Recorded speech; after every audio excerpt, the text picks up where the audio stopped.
recap a little of what we've done here. Again, I placed the rest of the railroad tracks on this side of the town as well.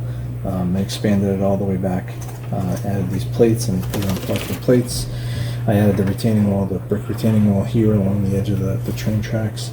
We added this little bridge to walk across the water or the lake to get into the front of the lodge, and then there's also a drop off here for the train as well.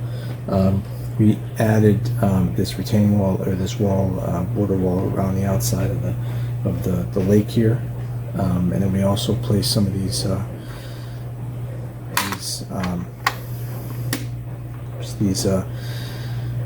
the light fixtures in the town. So I think next we're going to probably focus on this area here, and then we'll maybe go move back over to the other side of the town to kind of build out some more areas there.